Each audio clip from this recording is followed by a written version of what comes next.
Hola, somos Laura Edo, Alex Struck, Gabriel Ferrón, Eneco Galarza y Paul Fons. Nosotros nos encargaremos de presentaros en este trabajo final de anatomía la articulación de la muñeca y las articulaciones de la mano. Nada, empezamos. En primer lugar hablaremos de los diferentes huesos que encontramos tanto en mano como en muñeca.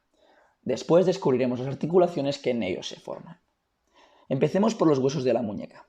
Encontramos el radio, el cúbito y los carpos. Los carpos se dividen en dos filas. En primera fila encontramos escafoide, semilunar, piramidal y pisiforme, y en segunda fila trapecio, trapezoide, grande y ganchoso. Ya en los huesos de la mano encontramos los metacarpianos y las falanges.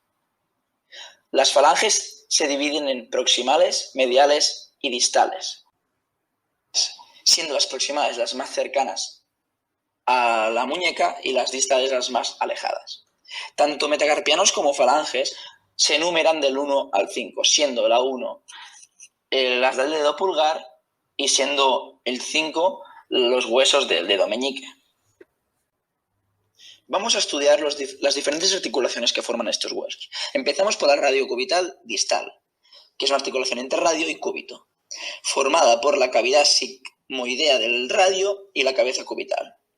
Esta articulación es considerada diartrosis porque realiza movimientos de sus superficies articulares, pero en específico son llamadas trocoides, ya que trabajan en un solo plano.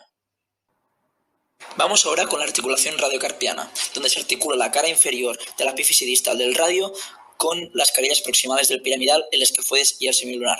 Es decir, se articula el radio con los carpos. Es una articulación de tipo condilea. Vamos con la articulación mediocarpiana, que forman la primera y la segunda fila de los carpos. En ella encontramos que el polo distal del escafoide se articula con los dos huesos trapezoidales, el trapecio y el trapezoides, como un tipo de articulación deslizante. También encontramos que el extremo proximal del escafoide se combina con el semilunar y el piramidal para formar una cavidad profunda que se articula con la convexidad del hueso grande y ganchoso, combinados en una forma de articulación diatroideal casi condiloide. Seguidamente encontramos ya en la mano las articulaciones carpo-metacarpianas, entre los carpos y los metacarpios. El segundo metacarpo se articula con el trapezoide y el grande, el tercer y el cuarto con el hueso grande y el quinto con el ganchoso. Son articulaciones planas. Como hemos visto, el primer metacarpo no forma ninguna articulación carpo-metacarpiana, ya que su superficie articular se junta junto a la carilla articular del trapecio y forma una articulación llamada trapecio-metacarpiana. Esta articulación es una silla de montar. También encontramos la articulación metacarpofalángica. Las estructuras que se sitúan más proximales y que forman el principio de cada articulación son la cabeza de cada hueso metacarpiano. Luego, esta superficie ósea se une con la cavidad glenoidea de la primera a la quinta falange proximal. Esta articulación es de tipo enartrosis, Exceptuando la del dedo pulgar, que es una condilea. Por último encontramos las articulaciones interfalángicas distal y proximal. Las primeras poseen las superficies articulares de la cabeza de la segunda falange y la base de la tercera, que son las encargadas de formar estas articulaciones. La proximal se localizan en cada dedo de la mano, entre las dos primeras falanges, es decir, entre la superficie articular de la cabeza de la primera y la base de la segunda. Estas articulaciones son de tipo tróclea. Los cartílagos son un tipo de tejido conectivo blanquinoso, sólido, resistente y elástico, que forma parte del esqueleto. Se añaden algunos huesos para alargarlos o darle forma a algunos órganos, y estos se caracterizan por la falta de nervios y de red vascular.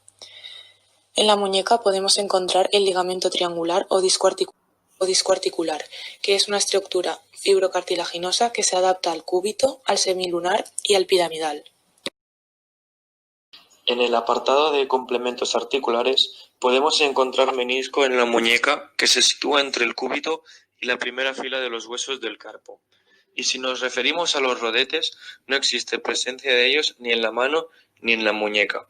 Si hablamos de lesiones, además de la lesión por traumatismo, También existen las lesiones por repetición en trabajos manuales como chapistas o carpinteros, y la lesión por desgaste degenerativo, que también adolece a esta articulación en mayor medida que los otros dos casos. Como podemos observar en la foto, pertenecen diferentes partes. El menisco homólogo, la vaina del tendón del extensor cubital del carpo, ligamento cúbito-piramidal, ligamento cúbito-semilunar y el fibrocartílago triangular. En el apartado de membrana y cápsulas sinoviales, primero tenemos la cápsula articular, que permite que las superficies articulares se mantengan en contacto. Sus principales funciones son las de mantener la región firme y segura, proteger las partes blandas de su interior, y también tiene la función de colchón. Y por el otro lado, el líquido sinovial, que su principal función es eliminar las sustancias dañinas para la articulación. Y cuando hablamos de membrana sinovial, es un tejido conjuntivo cubriendo el interior de cada articulación sinovial. Produce un líquido gelatinoso que disminuye el roce ante el cartílago, y eso hace que se disminuya la presencia de lesiones. Los movimientos de la muñeca son flexión-extensión, inclinación cubital o abducción, inclinación radial o abducción, y por consiguiente la circunducción. Respecto al dedo pulgar, este dedo es capaz de hacer movimiento de posición para ir al encuentro de los dedos, abducción, extensión y flexión.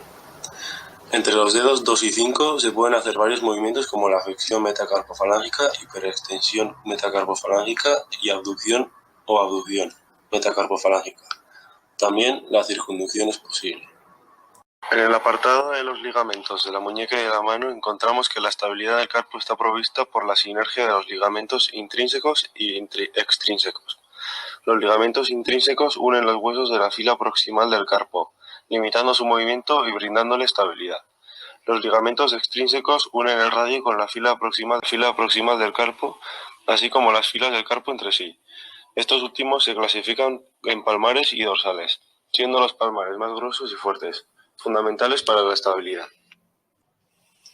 En cuanto a los tejidos que forman parte de la estructura muñeca-mano, encontramos el tejido conjuntivo.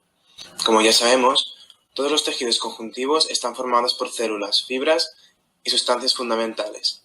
Estas últimas dan una consistencia de gel. Las funciones del tejido son sostener, intercambio sangre-tejidos, protección frente a las infecciones, reparación en lesiones y almacenamiento de reserva energética. Los tipos de tejido conjuntivo que aparecen en la estructura son, en primer lugar, el fibroso denso y regular, que está formado principalmente por fibras de colágeno, pero también fibroblastos y sustancias fundamentales. Y son de este tejido las cápsulas articulares y los ligamentos, que hemos visto anteriormente. En segundo lugar, encontramos el hueso.